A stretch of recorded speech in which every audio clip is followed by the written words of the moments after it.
This is about FredAllen in vaudeville. I read a book by Herman Wouk, and in it he told of how he started out as a writer by crafting jokes for comedians.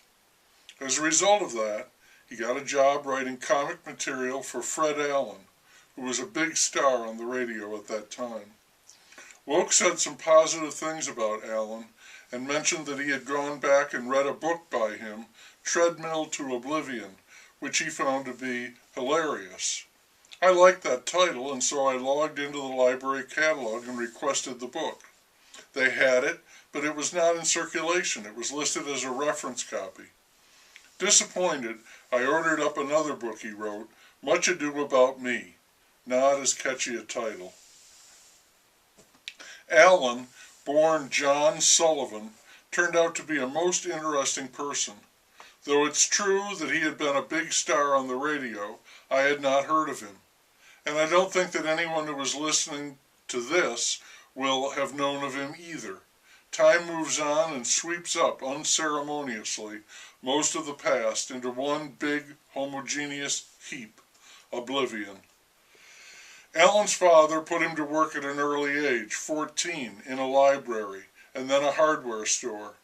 Mostly out of boredom, Allen began to juggle.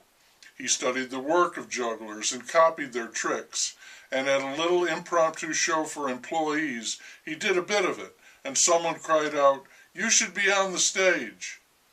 That got him thinking, and that got him on the stage.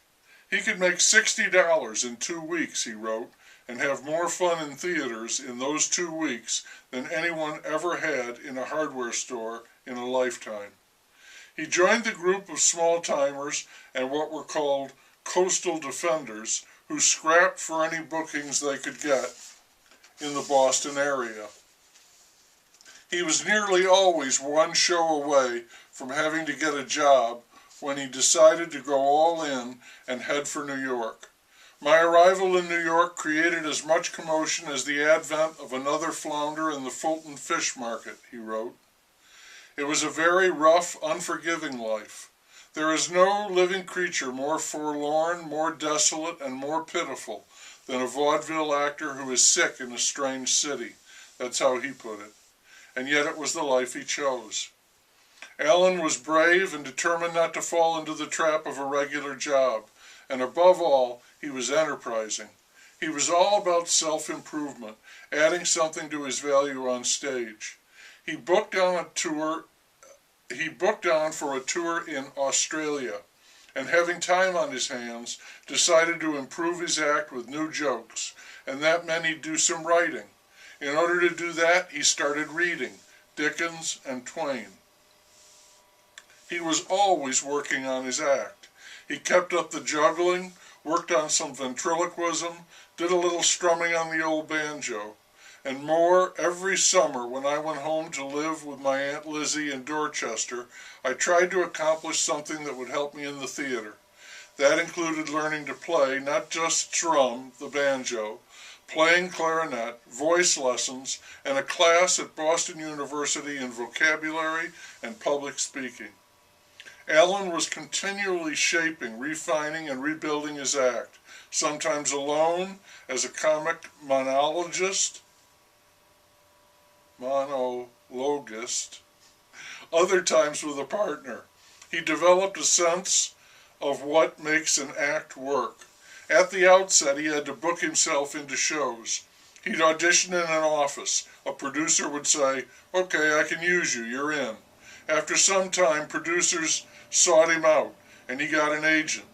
In the course of relating all of this, Allen provides a fantastic inside view of the life of vaudeville performers, including a detailed history, the closing of that era, from about 1875 to 1925. Actors, acts, theaters, agents, promoters, on and on. After I became aware of this treasure, I stumbled headlong into a chapter entitled The Life and Death of Vaudeville, an epitaph of anecdotes and close observations of that fascinating, crazy time. Allen clearly loved that hard life and hated to see it end. He wrote, "Through the years, I have spent 100 nights curled up in dark, freezing railroad stations in the Kokomos, the Kenosha's, and the Kankakees, waiting for the Big Four, the Wabash, or the CNA trains to pick me up and whisk me to the Danvilles, the Davenports, and the Decatur's. Many people cheated him, stole from him, money, bookings, and jokes. But there were good times and good people too. In a day of pompous charlatans, no talented, self-proclaimed geniuses, shoestring and conniving managements, all so prevalent in the theater, it was a joy to be associated with the men responsible for the Greenwich Village follies. That's what he wrote. I think it must have been a joy to be associated with Fred Allen, and I think a copy of his book should be preserved in the Smithsonian. It's much ado about a lot more than me. This book should have been a reference work, too.